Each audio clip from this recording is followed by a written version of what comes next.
European Union.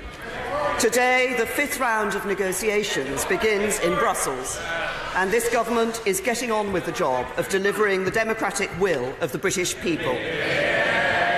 As I set out in my speech in Florence, we want to take a creative and pragmatic approach to securing a new, deep and special partnership with the European Union, which spans both a new economic relationship and a new security relationship. So let me set out what each of these relationships could look like before turning to how we get there.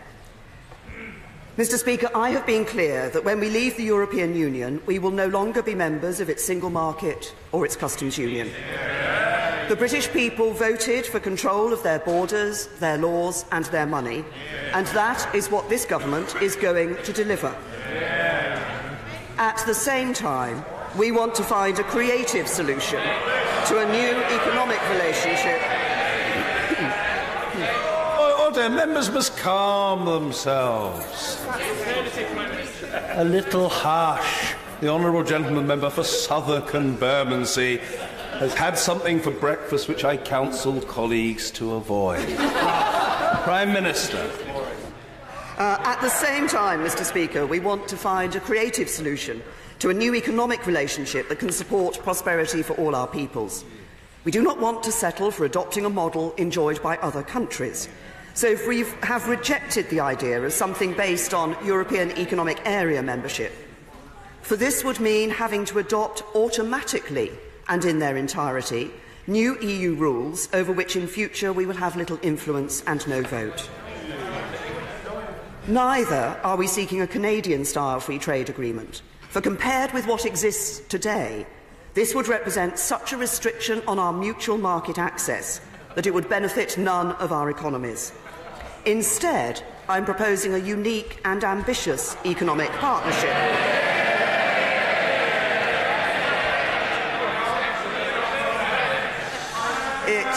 It will reflect our unprecedented position of starting with the same rules and regulations.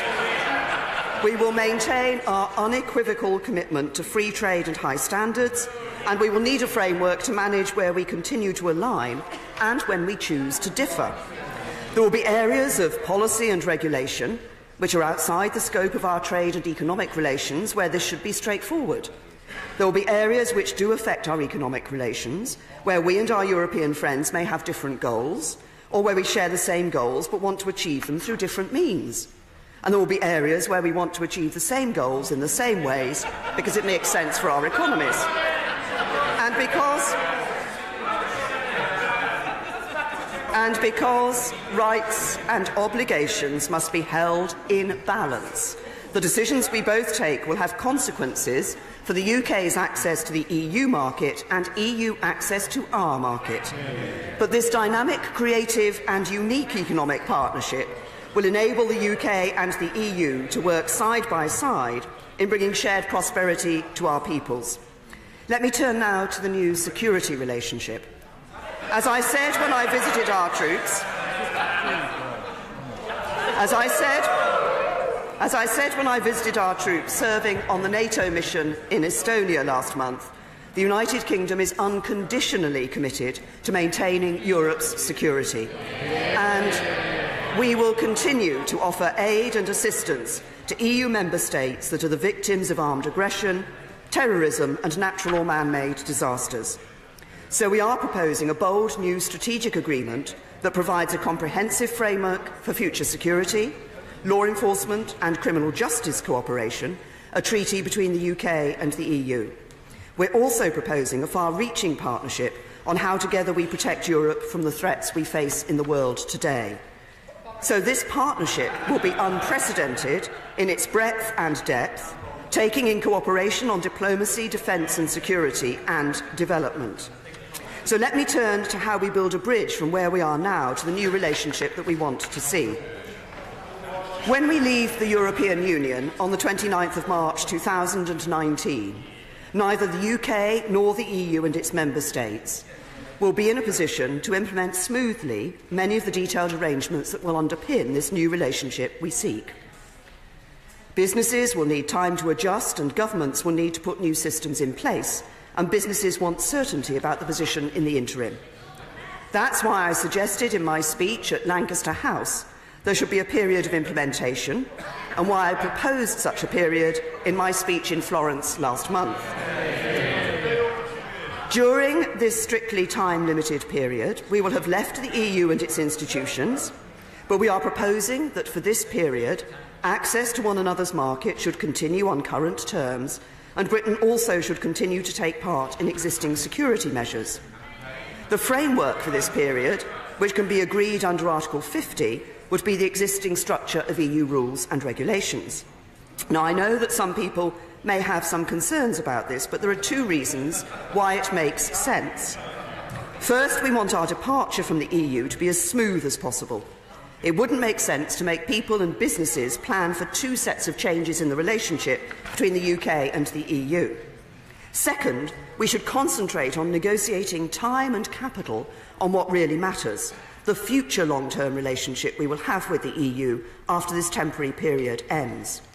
During the implementation period, people will continue to be able to come and live and work in the UK, but there will be a registration system, an essential preparation for the new immigration system required to retake control of our borders. And our intention is that new arrivals will be subject to new rules for EU citizens on long-term settlement. We will also push forward on our future independent trade policy, talking to trading partners across the globe and preparing to introduce those deals once this period is over. How long the period should be is determined simply by how long it will take to prepare and implement the new systems we need. And as of today, these considerations point to an implementation period of around 2 years. As I said in Florence, because I don't believe that either the EU or the British people want us to stay longer in the existing structures than necessary, we could also agree to bring forward aspects of that future framework, such as new dispute resolution mechanisms, more quickly if this can be done smoothly. At the heart of these arrangements, there should be a double lock, guaranteeing a period of implementation giving businesses and people the certainty they will be able to prepare for the change, and guaranteeing this implementation period will be time-limited, giving everyone the certainty this will not go on forever. Mr. Speaker, the purpose of the Florence speech was to move the negotiations forward, and that is exactly what has happened. As Michel Barnier said after the last round, there is a new dynamic in the negotiations, and I want to pay tribute to my right honourable friend, the Secretary of State for exiting the European Union, for all he has done to drive through real and tangible progress on a number of vital areas. On citizens' rights, as I've said many times, this government greatly values the contribution of all EU citizens who've made their lives in our country. We want them to stay. In Florence, I gave further commitments that the rights of EU citizens in the UK and UK citizens in the EU will not diverge over time, committing to incorporate our agreement on citizens' rights fully into UK law and making sure the UK courts can refer directly to it. Since Florence, there has been more progress, including reaching agreement on reciprocal healthcare and pensions and encouraging further alignment on a range of important social security rights. So I hope our negotiating teams can now reach full agreement quickly. On Northern Ireland, we have now begun drafting joint principles on preserving the common travel area and associated rights.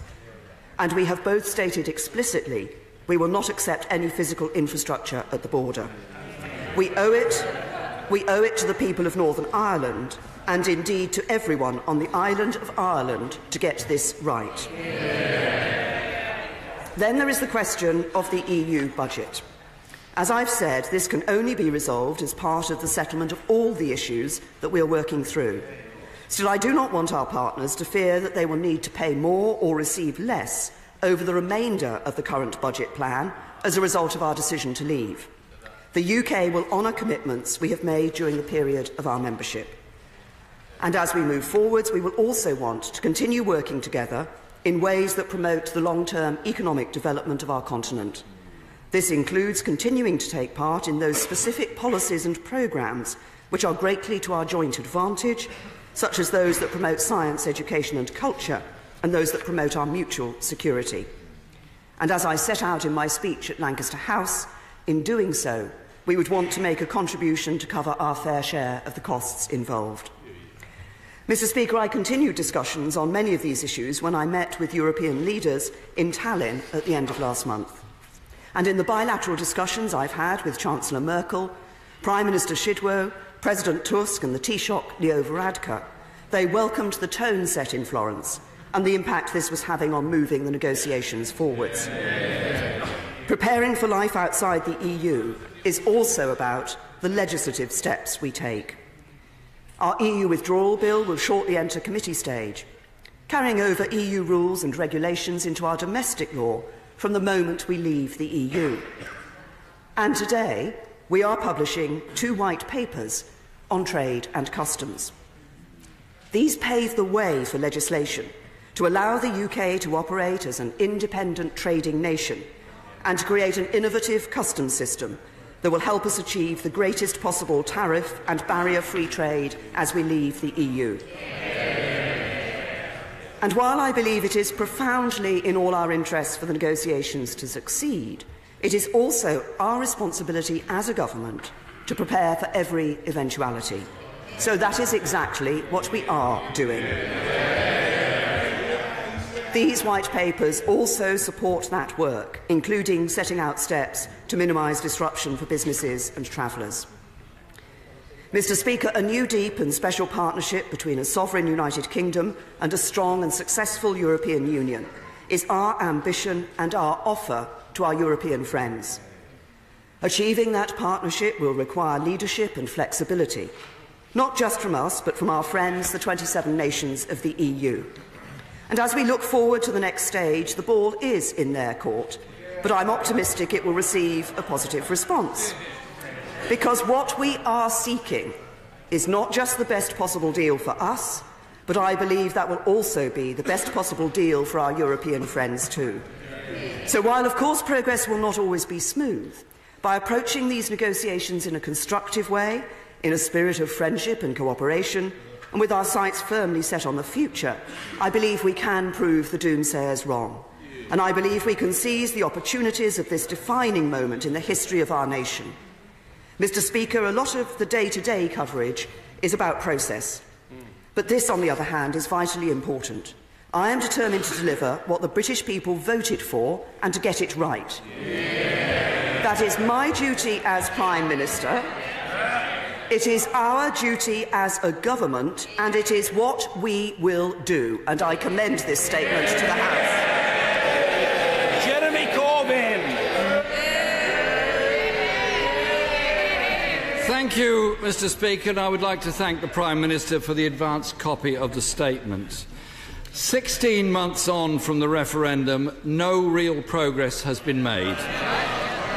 The Prime Minister delivered yet another definitive speech, designed to herald a breakthrough, which instead only confirmed the confusion at the heart of government. Mr. Speaker, if we want to judge the progress the government has made since triggering Article 50, we shouldn't just look at the latest Florence speech. We should also look back at the Prime Minister's last big Brexit speech in January, where she outlined 12 objectives for Brexit negotiations. And, Mr. Speaker, how many of those objectives has the government met 10 months down the line? The answer, none. The Florence speech, in fact, demonstrated the scale of the mess the government is making of these negotiations.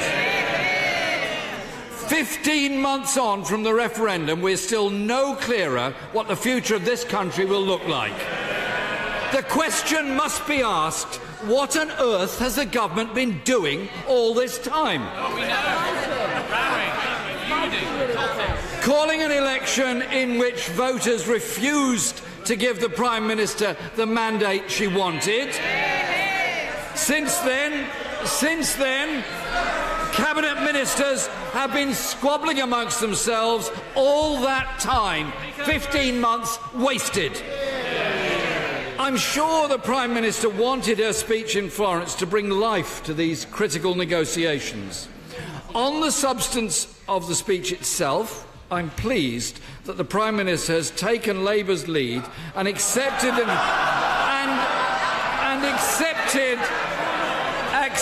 the need for transition as we leave the EU.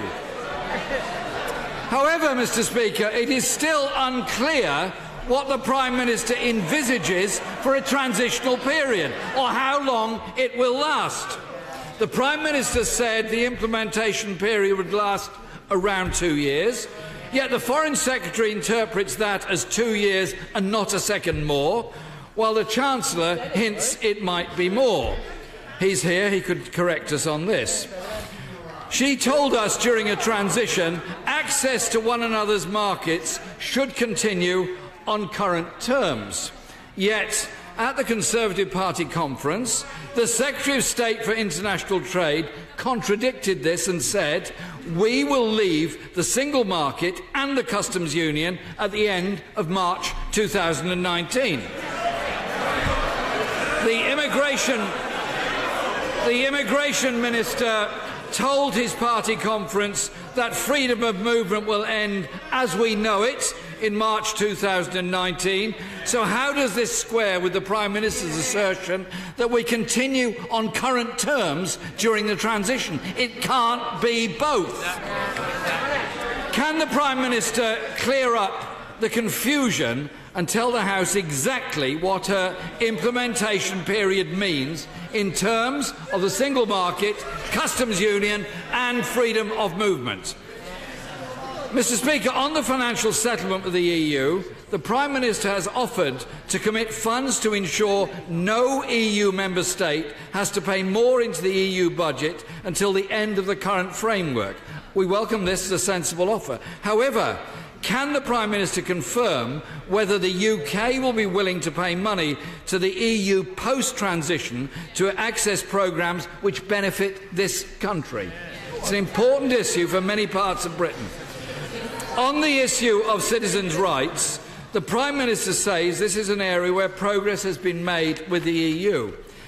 I'm sure that many colleagues in this House will testify to the level of concern and indeed desperation of many of our constituents who come to our surgeries across the country in fear that families and friendships will soon be ripped apart.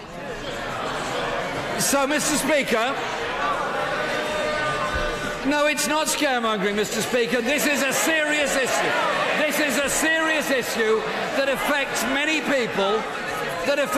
people in this country, day in, day out, who are frankly frightened of the future.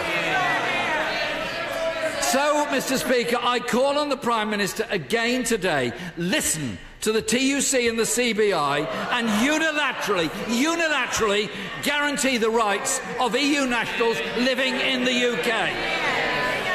Given, Mr. Speaker, that this House voted in July 2016 to unilaterally guarantee the rights of EU citizens, can the Prime Minister finally reflect the will of the House and give people and businesses the assurances they need? On Northern Ireland, we welcome the drafting of joint principles, but 15 months on from the referendum, we should be beyond platitudes and negotiating the practicalities. Mr. Speaker, the speech in Florence was supposed to put momentum into the Brexit negotiations. It is staggering. It is staggering, Mr. Speaker, that after... there was a lot of noise when the Prime Minister began her statement, and I indicated that people should calm down, and the same applies now. The Right Honourable Gentleman will be heard. He will be heard with courtesy, and he will be heard in full. Jeremy Corbyn. It is staggering that after 8 months since triggering Article 50, the government has made so little progress. The Secretary of State for International Trade said a deal with the EU should be the easiest in human history. That's what he said. Now, the reality for this Tory government is beginning to bite. But if things do not improve, the reality may soon begin to bite for the jobs and living standards of the people of this country. These negotiations are the most important in Britain's recent history, vital to our future and vital to our economy. Just at the moment when Britain needs a strong negotiating team, we have a cabinet at each other's throats. Half of the Conservative Party want the Foreign Secretary sacked. The other half want the Chancellor sacked. We want both of them sacked.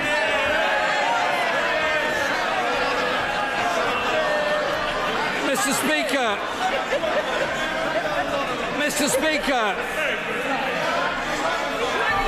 Order! Order! I say to the honourable gentleman, the member for Braintree, that I'm advised that he is being groomed for statesmanship. And I say to the aspiring statesman, it is in the circumstances impolitic at best and rude at worst for him to point. I am trying to help the honourable gentleman. Jeremy Corbyn. Rather than fighting over their own jobs, the reality is that millions of people's jobs and living standards depend on the success of these negotiations. If this government can't negotiate a deal for Britain, they should make way for a team that can.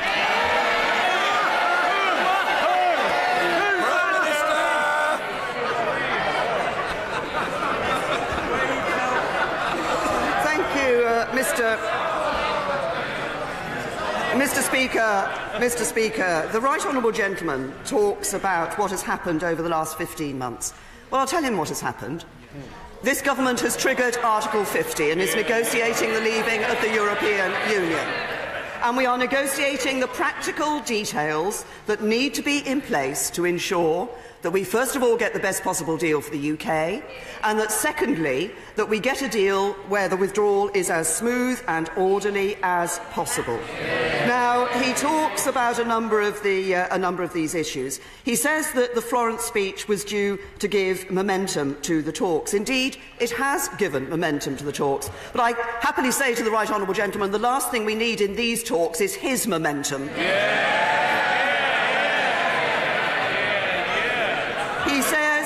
He said, will we leave the single market and the customs union in March 2019? Yes, and I have said that we will. He says, will freedom of movement as we know it end? And I have said yes, and I've set out in the statement I made today, if he'd read it, the point about the difference that will come in during that period. He talked about citizens' rights. There is considerable agreement between us and the European Union on this issue. There are some remaining issues to be dealt with. I've been very clear at every stage that we want EU citizens in this country to stay. We welcome the contribution that they have made. But I'm also clear that we want UK citizens in the 27 member states of the European Union to be given their rights too. And everybody in this House of Commons should have a care for UK citizens as well as for EU citizens. And then finally, he says that this is a historic moment. It is indeed an important moment for this country. This is a very important and significant set of negotiations that will set this country's future for generations to come. I'm optimistic and ambitious about what we can achieve for our country. He said we need to negotiate carefully. Yes, we do. That's why the Article 50 letter reflected the principles I'd set out in the Lancaster House speech, and the Florence speech updates that and reflects again the principles of the Lancaster House speech. What a contrast with the Labour Party, which said that they would respect the result of the referendum, then voted against the withdrawal bill. They said they wanted to leave the single market. Now they say they might stay in the single market. They said that staying in the customs union was deeply unattractive. Now they want to stay in the customs union forever. And they used to be against a second referendum, but now they've refused to rule it out. With such a confused position on Brexit, no wonder they say there'll be a run on the pound if Labour get into power. Mr. Kenneth Clark.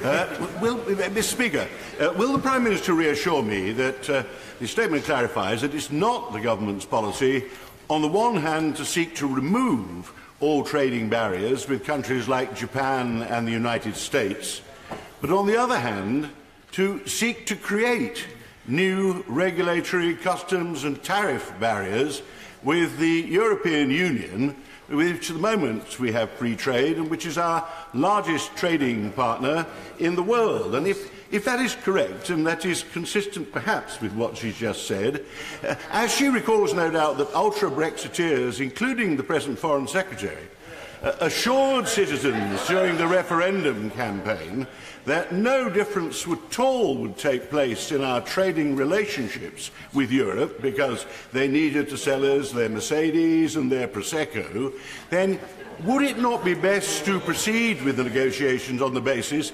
that our ideal solution would be to stay in the single market and the customs union, and she can then seek to negotiate changes to those conditions presently attached to that, which are the things to which she refers when she tries to explain where she is at the moment. Well, my right honourable and learned friend has always been consistent on this particular issue of membership of the European Union. When people voted in the referendum and voted for the UK to leave the European Union, I think they were voting for us to take control of our borders, our laws and our money.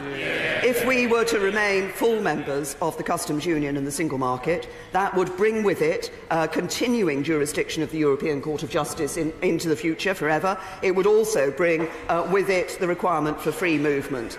What I have set out in the Florence speech and the offer that we have made to the European Union is what I've described previously as a deep and special partnership with the EU. And my right honourable friend and learned friend is right. We do want to ensure that the trading relationship we have with the European Union can be as tariff-free and as frictionless as possible. But we also see advantage in being able to negotiate new trading agreements around the rest of the world as well. I think that is to the advantage of the United Kingdom, and that's what the government will be pursuing. Ian Blackford. Thank you, Mr. Speaker, and let me thank the Prime Minister for advance copy of her statement, although I must say that a statement that took 13 minutes to deliver and not one mention of the devolved administrations. That's the lack of respect that we see from President in London. And let me...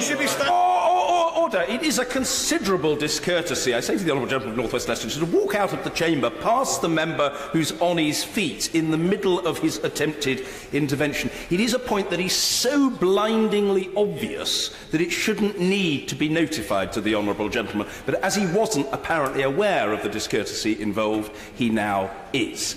And when the House has settled down, perhaps we can hear the leader of the Scottish National Party, order, who I remind the House must be heard, Mr. Ian Blackford.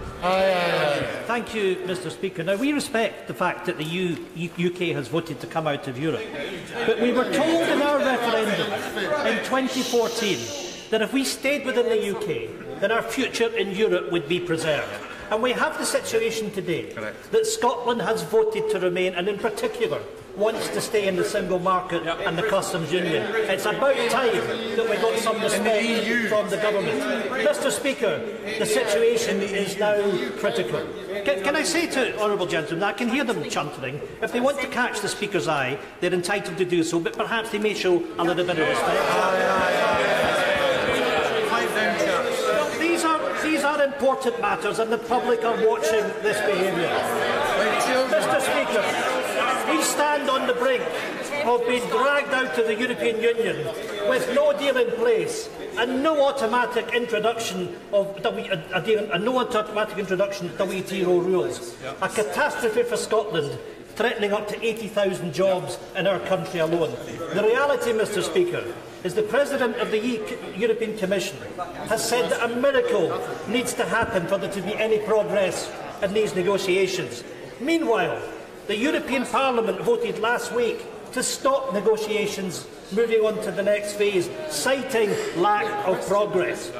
Mr. Speaker, the clock is running against the Prime Minister in more ways than one. On EU citizens' rights, this government continues to drag its heels. there must now be from the Prime Minister a universal declaration.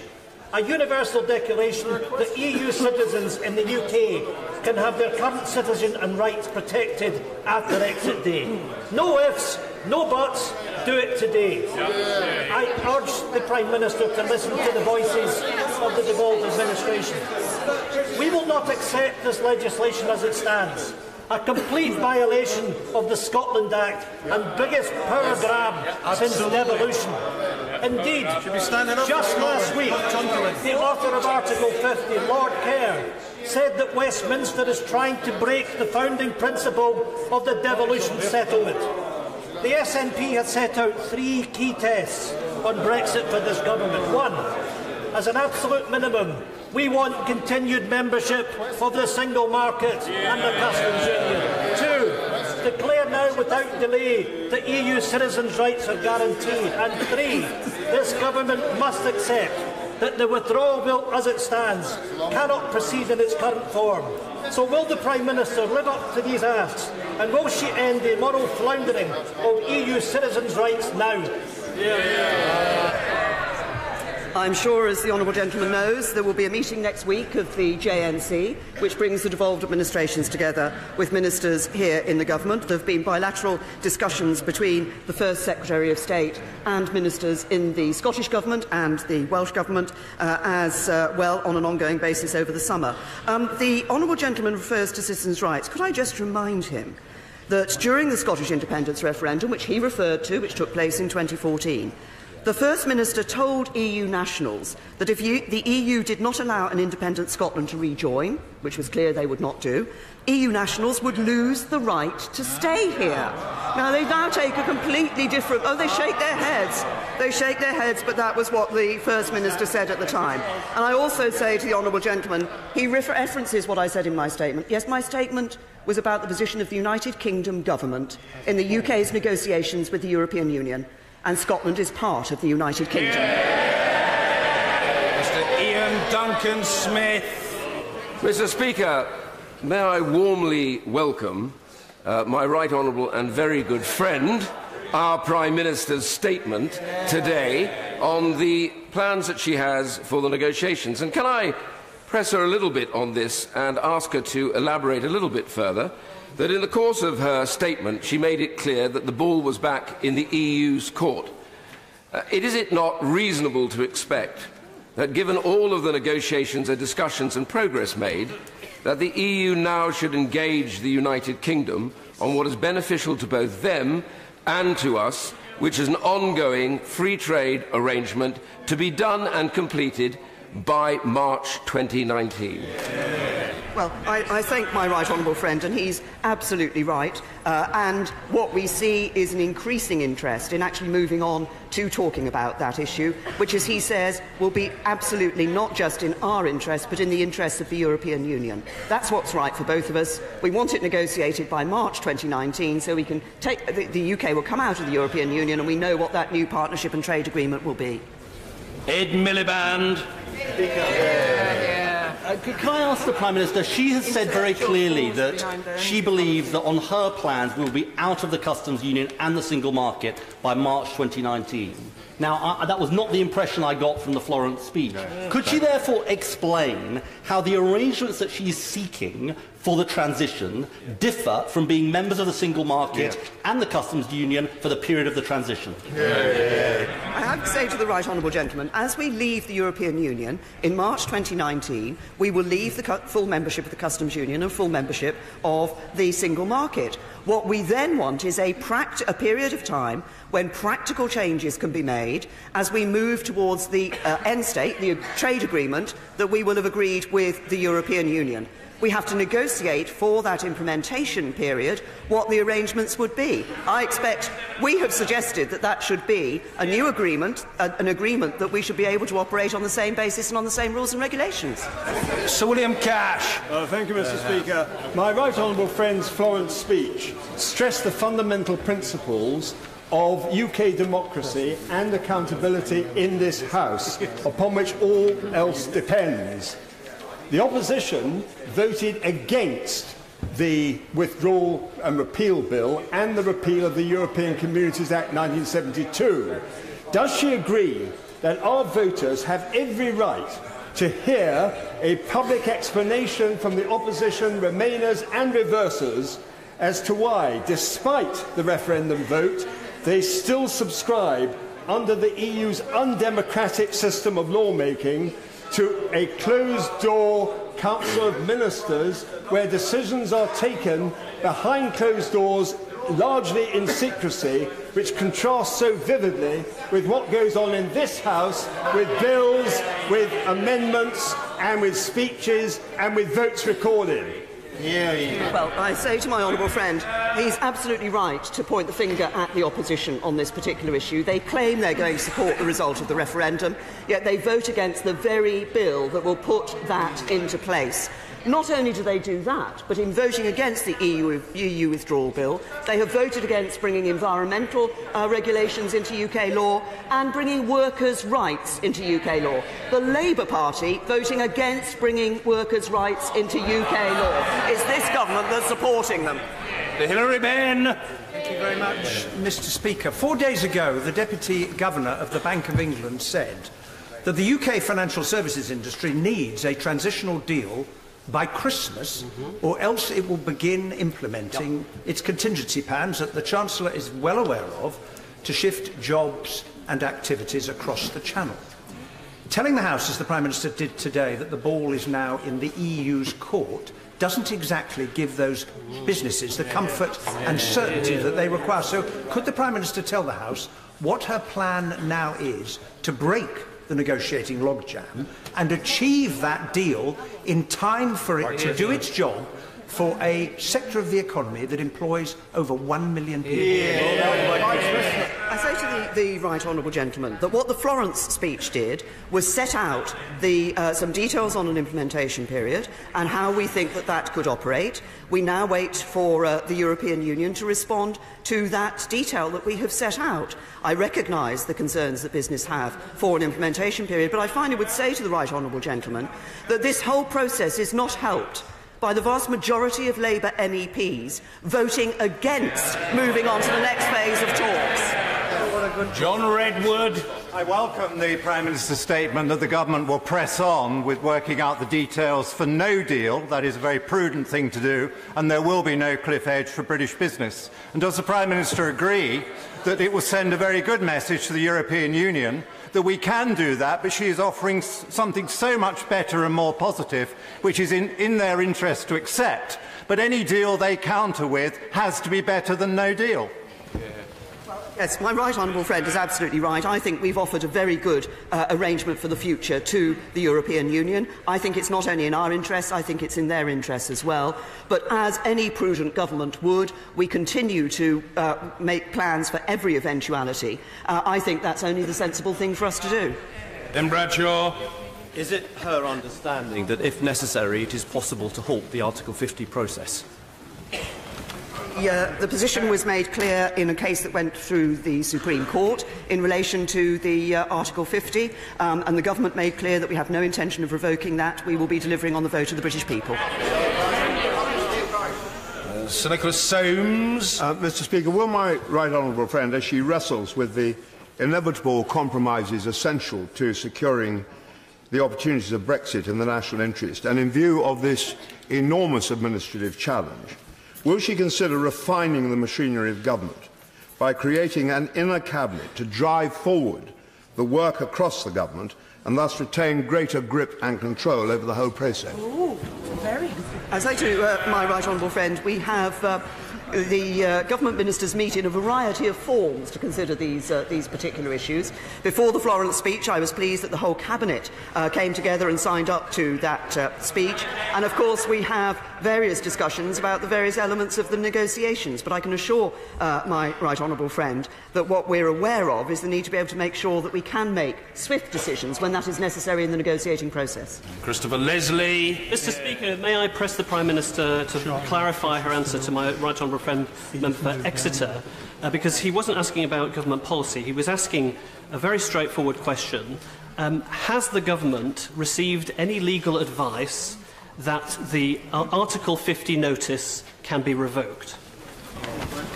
I have said to the honourable gentleman in response, the position in relation to the revocation of Article 50 was addressed by the Supreme Court in a case that went before it. They were very clear about that. We were clear as a government that we were not revoking, and they were very clear in their consideration of the case of no revocation of Article 50. Anna Soubry. Very much indeed, Mr. Speaker. Could I congratulate the Prime Minister on her excellent Florence speech? It was widely welcomed, not just by British business, but also by people, I believe, across this country, and it marked a real attempt by our Prime Minister to form the consensus on Brexit between the 48% and the 52% that everybody is crying out for. Can she help me with this? Forgive my throat, Mr. Speaker. Women with bad throats won't be silenced. I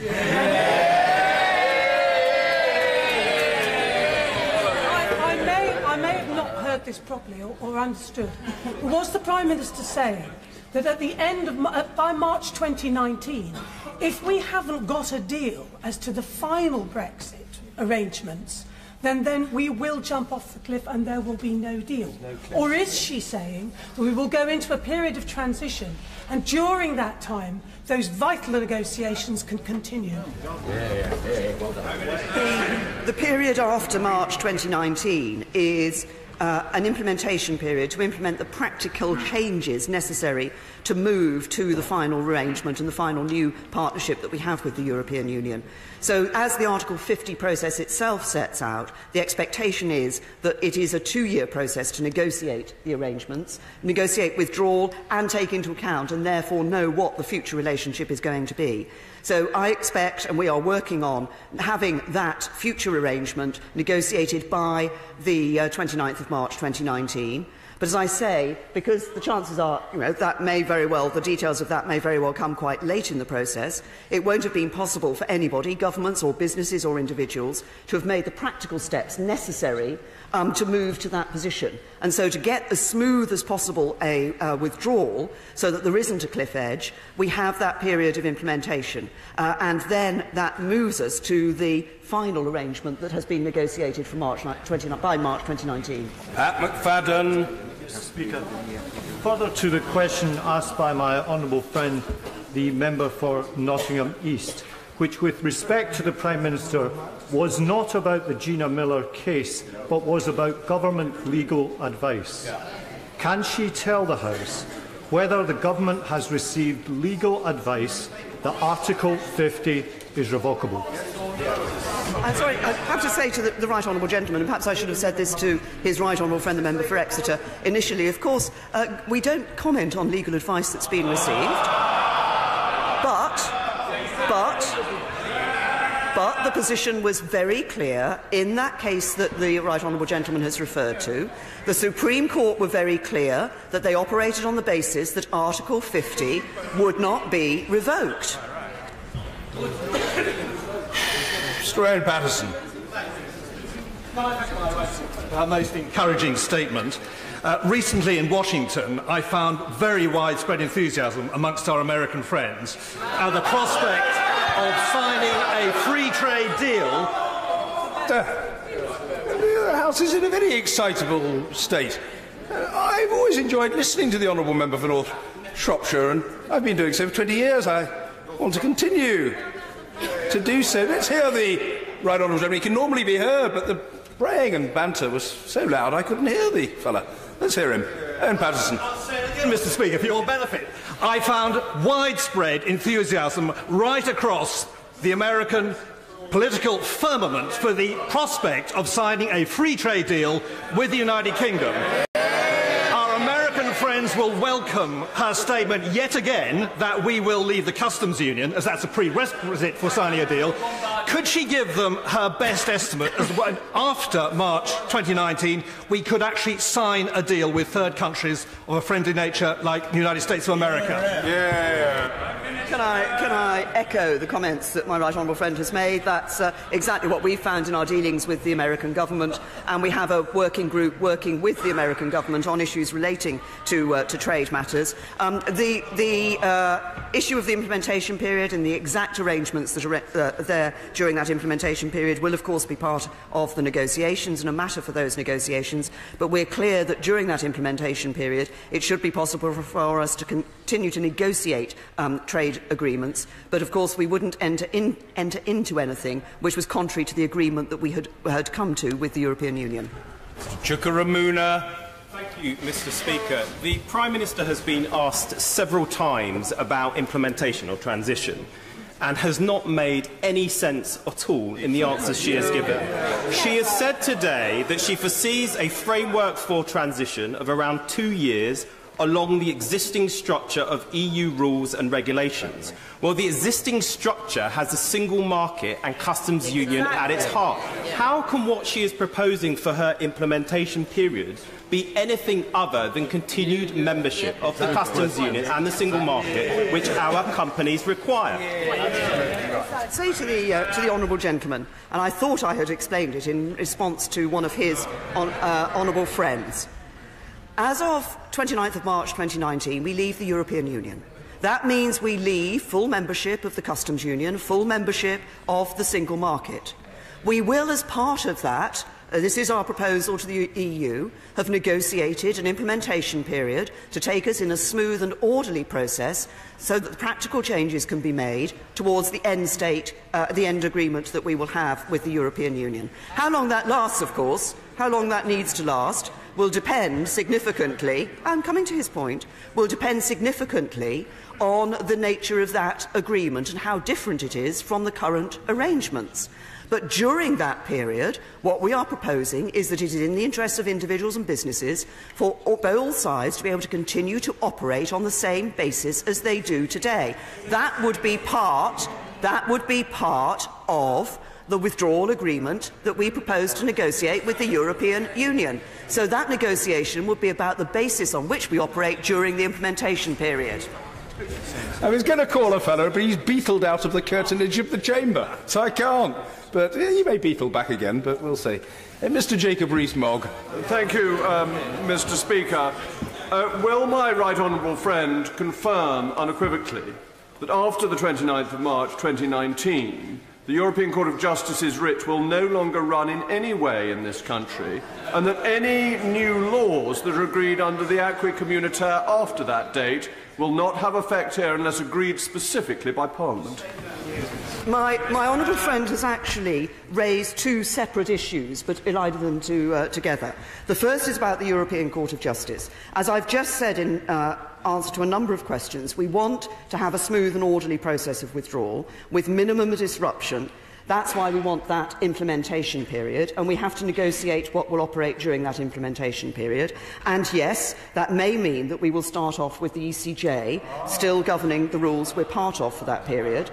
But what we're also clear of is that we can bring forward discussions and agreements on issues like a dispute resolution mechanism, and if we can bring that forward at an earlier stage, then we would wish to do so. Now, the second issue my honourable friend referred to was the question of new rules that are brought in during that implementation period. Given the way that things operate, it is highly unlikely that anything will be brought forward during that period that hasn't already started discussions through the European Union, to which we are being party of until we leave, and on which we would have been able to say whether they would be a rule that we would sign up to or the rule that we would not wish to sign up to. And any new rules that were put on the table during that implementation period, given, again, the way these things operate, it's highly unlikely they would actually be implemented during that implementation period. Break. Speaker, our European friends are looking aghast at the chaos that the Cabinet is creating. The Prime Minister's got to put an end to the backstabbing briefing and counter-briefing from her ministers and their surrogates. Will she show real leadership by ring-fencing the issue of EU citizens' rights, confirming the UK will stay in the customs market and the single market and the customs union, because I'm not aware of anyone who believes the border between Ireland and Northern Ireland can be safe without that? And finally, will she sack the Foreign Secretary, whose leadership whose leadership ambitions blind him to the sustained damage his backseat driving is doing to the UK's negotiating credibility and increasing the risk of us crashing out of the European Union. It's absolutely right, the right honourable gentleman, that we want to make sure that we get the right resolution for the issue of the border between Northern Ireland and the Republic of Ireland. As I've said, we're all clear that we don't want a physical infrastructure on that border, we don't want to return to the hard border, and we don't want to return to the borders of the past. But I'm interested in the approach that the right honourable gentleman is taking. I seem to remember at one stage the Liberal Democrat Party were actively promoting the idea of a referendum on membership of the European Union. Now we've had one, they don't seem to want to accept it. Mr. Bernard Jenkins. Thank you, Mr. Speaker. Can my right honourable friend simply point out to people who are complaining that these negotiations are going too slowly that after the referendum on the 23rd of June last year, the European refused to negotiate until we had triggered Article 50. But even then, when we had triggered Article 50, they refused to discuss the long-term relationship that they want to have with the United Kingdom. And even after her emollient and conciliatory Florence speech, they are still refusing to discuss the long-term relationship between the EU and the UK. When does she call time? Well, can I say to my honourable friend that of course he is right, that it was clear at an early stage that we had to trigger Article 50 before the negotiations started. We waited to do that until we'd done considerable work in government to prepare us for triggering Article 50, which we did, and I think the extent of that work has now been shown in the negotiations and the position papers that we have been publishing over the summer. And on the last point my honourable friend has made, I would simply say this, and I've said it before, that of course there are sometimes public pronouncements made in relation to these negotiations, but we are in a negotiation, and very often what we discuss behind the scenes and what we're able to discuss in private is discussed in a more positive and constructive way than some of the public pronouncements would suggest. Alison McGovern. Thank you, Mr. Speaker. The Prime Minister's statement today has been confusing. Can I get to the heart of that confusion? Because she says she wants the benefits of exactly the same terms of trade with the EU as we have now, for which we need regulatory equivalence. She also says we want the benefits of not being bound by EU rules in perpetuity, for which we need regulatory divergence. And it's a simple matter of logic that equivalence is the opposite of divergence. The Prime Minister is proposing that we want a thing and the opposite of that thing. How will she resolve this obvious contradiction? When you enter into a trade agreement with another country, both sides agree the set of rules and regulations that will pertain to that trade agreement. But they also agree how any disputes about that will be resolved and what will happen if either side chooses to change, to diverge from the rules and regulations in those trade agreements. That is the position that we will be doing with the European Union, negotiating a trade agreement, but we already operate on the same basis of the same rules and regulations. The EU Withdrawal Bill brings the EU acquis into UK law, so the key question is how we manage divergence on either side after that. That will be part of the negotiations. It's the same as you do in any trade agreement. Mr. Christopher Chu.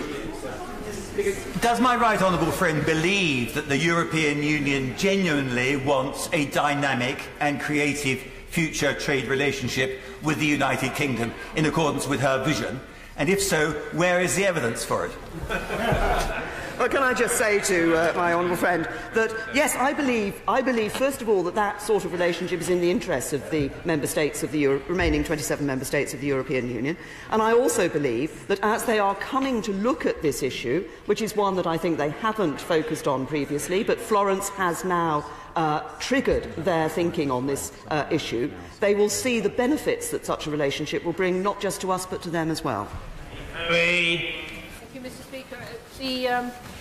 The EU Commission continually talks about Her Majesty's government giving certainty and clarity. Isn't there one area that we could give that certainty and clarity very clearly today and in our negotiations, that on March 2019 all our fisheries, we withdraw from the common fisheries policy, we take back our fisheries, and that we make sure our fishing communities actually take back control of who fishes in British waters? Well, the the Honourable Lady is very right in suggesting that, of course, when we leave the European Union, one of the aspects of leaving the European Union will be leaving the common fisheries policy. Now, of course, we will need to consider the arrangements that we want to put in place here in the United Kingdom for the operation of our coastal waters and the operation of fishing around them. Vicky Ford. Thank you. May I thank the Prime Minister for the very positive tone at the Florence speech and the constructive meeting since. Does my right honourable friend agree with me that it is in the interests of consumers on both sides of the Channel that we do have a deep and special and bespoke partnership that covers goods and services? And in this regard, I'm particularly thinking about the hundreds and thousands of German consumers who have bought life insurance products from British insurance companies and who will find that unless there is agreement, their pension plan savings are lost. Well, my honourable friend makes a very important point, which is often people look at this issue as thinking that it's only UK businesses and UK individuals that will be affected, but actually it's people living in the remaining 27 countries of the European Union who will also be affected, which is why, precisely why, I think the sort of deep and special partnership she refers to is in the interests of both sides. Stephen Doughty.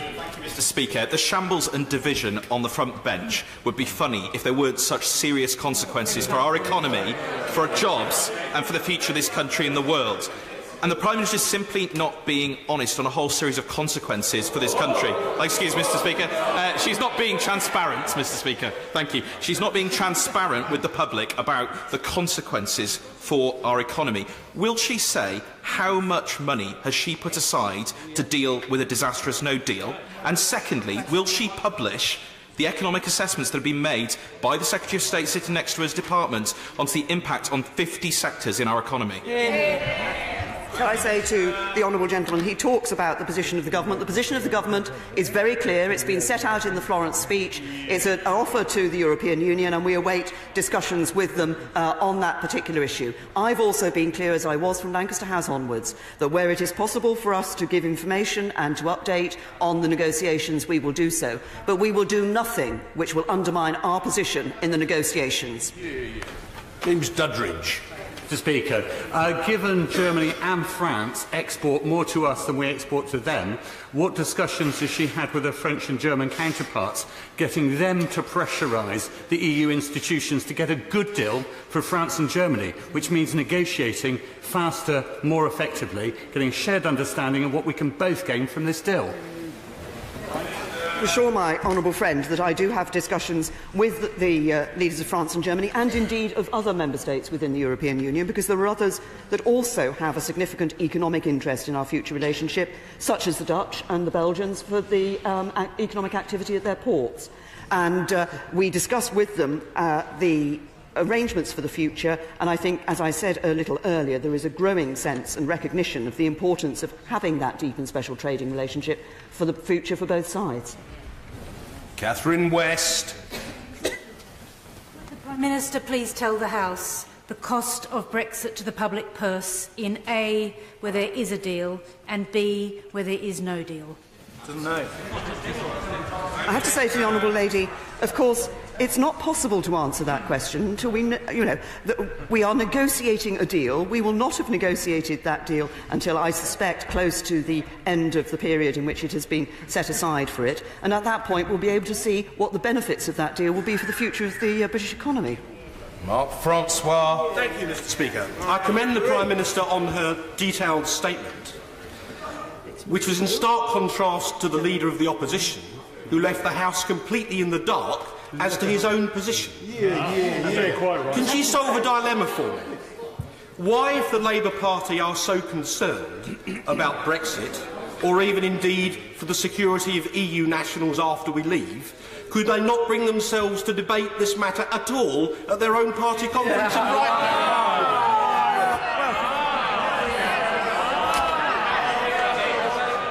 I have to say, I think my honourable friend has made a very good point. At the Labour Party conference, they actually refused to have a full debate on the issue they now say matters of such consequence to them. But then that's typical. They take one position on a Tuesday and the next position on a Wednesday. Chris Bryant. We did debate the European Union and Brexit at our conference, actually. But let me ask a different matter. Because of our membership of the European Union, there are some 200,000 Britons living in Catalonia. And there's roughly the same number of Catalan Spaniards living in the UK.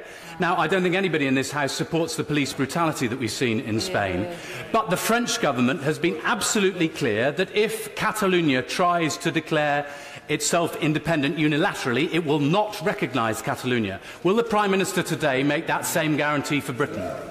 I say to the honourable gentleman, none of us want to see the sort of violence and scenes that we saw on the streets of Catalonia. I want to see, and I'm sure all honourable members do, want to see this situation being resolved peacefully. But we are very clear as a government that the Spanish government has the right to uphold the Spanish constitution, and also that all parties should be operating under the rule of law. Mr. Philip Davis. Speaker, I very much support the Prime Minister in the final destination that she set out again today. But I have to say that the speech in Florence seemed like a reward for the EU's intransigence. Can she confirm that we buy around £70 billion more goods and services from the EU than they buy from us each year, and that when we leave the EU, we will be their single biggest export market? So given that, can she confirm that there will be no more rewards for the EU's intransigence? Well, can I say to my honourable friend that he's right, of course, that the trading relationship between the United Kingdom and the EU is very important to the European Union, as well as being important to us in the UK. What I did in my Florence speech was set out a vision, set out a proposal for the future relationship between the two countries based on the current relationship that we have, and showing how we can develop that relationship in a way that is in the interests of both sides. This has changed the dial, has switched the dial in relation to the negotiations that we're having, and obviously we look forward to being able to enter those negotiations on these aspects in more detail. Seema Malhotra. Mr. Speaker, on the first page of the Prime Minister's statement, she says that she proposes a unique and ambitious economic partnership with the EU. If she is confident that the new, unique and ambitious economic partnership she envisaged will be better for the UK economy than our current quite ambitious economic partnership and membership of the single market and customs union, then further to the question from my honourable friend, the member for Cardiff South and Penarth, why won't she, alongside her white papers, finally today publish the list of the sectors of the economy that she has undertaken an impact assessment, and publish also the results of those assessments so that the public can have the information about the impact of Brexit on the economy? Question. The full list of sectors will be published shortly. They were due to be published. Sir Hugo Swire. Thank you, Mr. Speaker. Following the recent German elections, power has moved from Berlin to Paris. So will she remind President Macron the importance of being a good neighbour to the United Kingdom, as post-Brexit they will still be our neighbour? Tens of thousands of French people will still want to come here, visit here and study here, and vice versa, that we will still wish to cooperate on environmental issues and immigration, and that we will still wish to preserve our special defence arrangements with the French.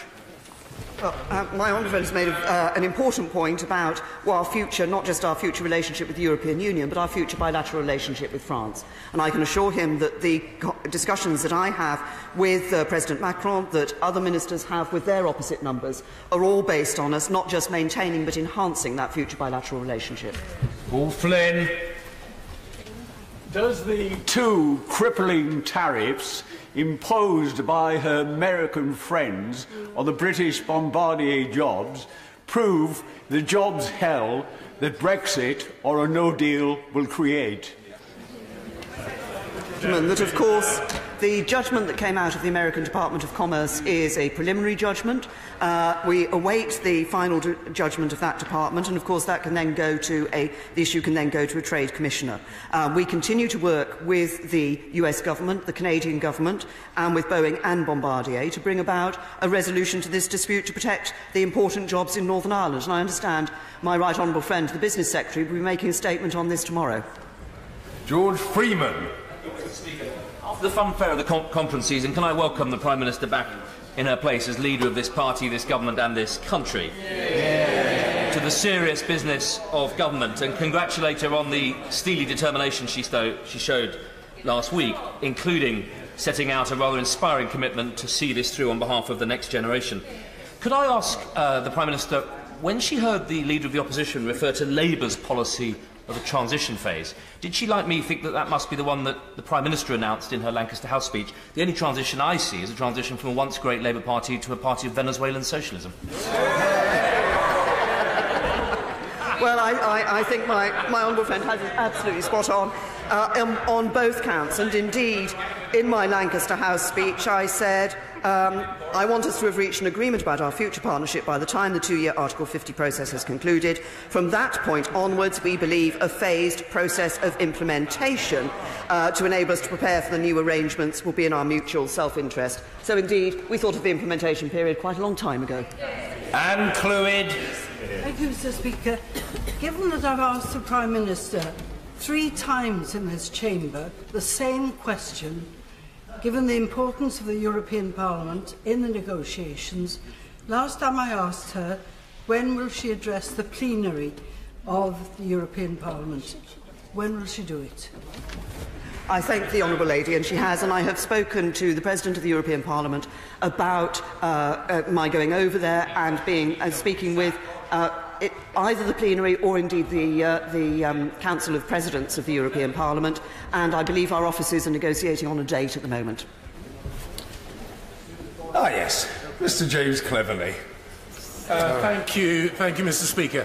I'm sure members on both sides of the House can confirm that listening to senior Danish politicians is a very good idea. Would my right honourable friend recommend the other leaders of EU 27 countries listen to the wise counsel of the Danish Foreign Minister, who suggests that they stop playing games and move now on to negotiating our future trade arrangements?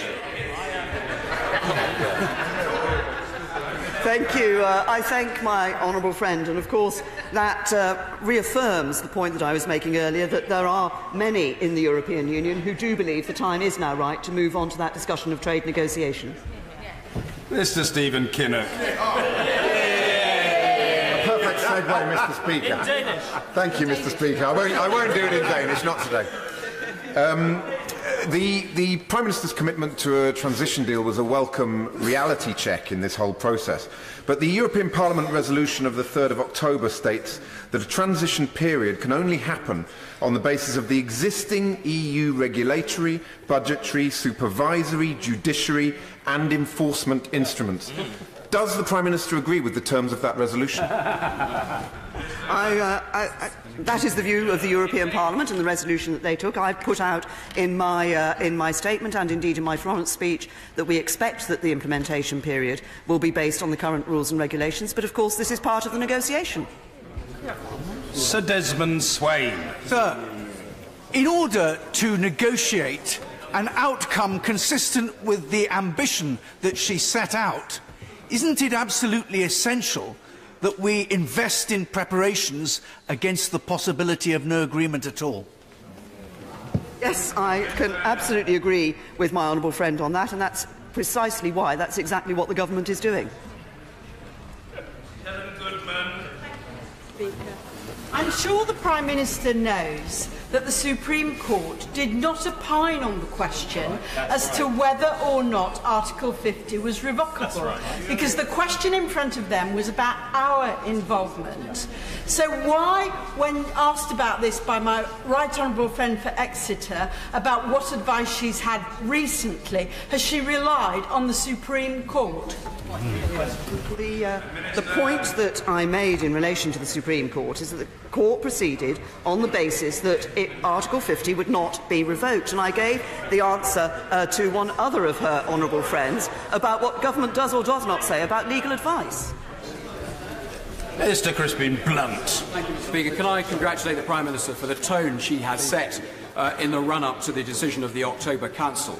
But can I also thank her for the reply she's just given to my right honourable friend for New Forest West? making clear that the government has followed the recommendations of the Foreign Affairs Select Committee in its March report about the need to prepare no deal?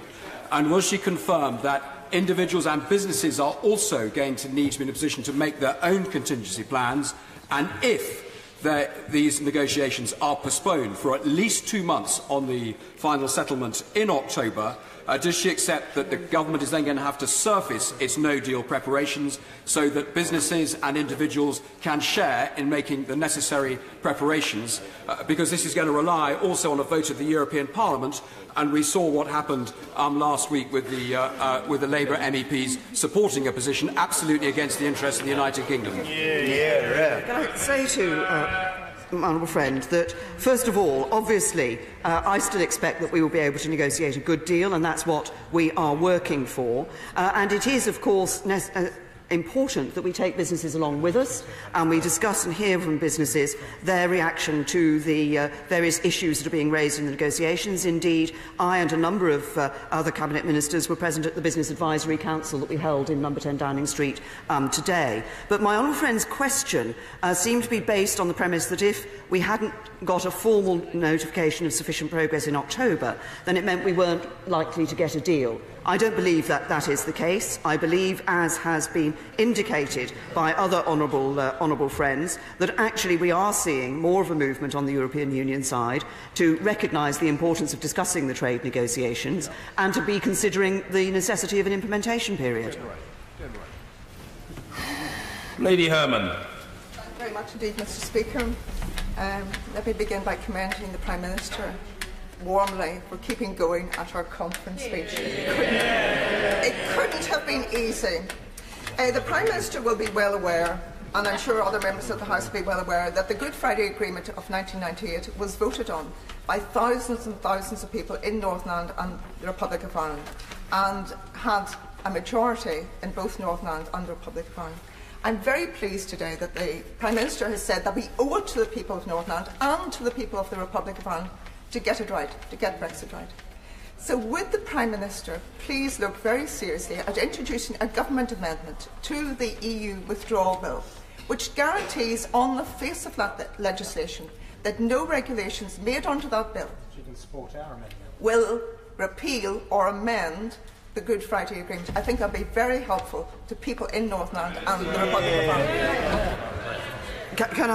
Can I say to the honourable lady that both this government and the Irish government, and indeed increasingly in the discussions we've been having with them on the issues relating to Northern Ireland and the Republic, the European Union have confirmed an absolute commitment to the Good Friday Agreement. We're very clear that we stand by the Good Friday Agreement, and which, as she says, was hard negotiated and was obviously welcomed, as she says, by a majority. We absolutely committed to ensuring that nothing that we do in the Brexit negotiations in any way jeopardises the implementation of the Good Friday Agreement. Mr Sharishvara. Speaker, may I first of all congratulate the Prime Minister on her very encouraging and positive statement. Would she agree with me that it would be helpful if British businesses with interests in other European Union countries were to use their influence with the political leadership in those countries to impress upon them the need to have an agreement in everyone's interest? In particular, would she agree that they need to emphasise that the economic impact for not having an agreement by March 2019 will not only be affecting Britain, but hugely to the other EU countries as well? My honourable friend has made a very important point, and I certainly would encourage businesses and others to ensure that they are making that clear with their contacts in the 27 member states. Indeed, I believe that is already happening, and I certainly meet people from across the European Union who make exactly this point, that it is in their economic interests to ensure that we get a good deal negotiated by March 2019. Chris Ruane. Over the past 17 years, Wales has received £9,000 million in grants from Europe. During the Brexit debates and the referendum, Tory ministers said that Wales would not lose out as a result of Brexit. Can the Prime Minister tell us how much funding Wales will get, additional funding Wales will get after Brexit is completed? It's a nice bid, as the exiting the EU Secretary of State says. Can I say to the honourable gentleman, well, the honourable gentleman changed from not losing out to additional money in his question. Can I say we've been very clear, we've been very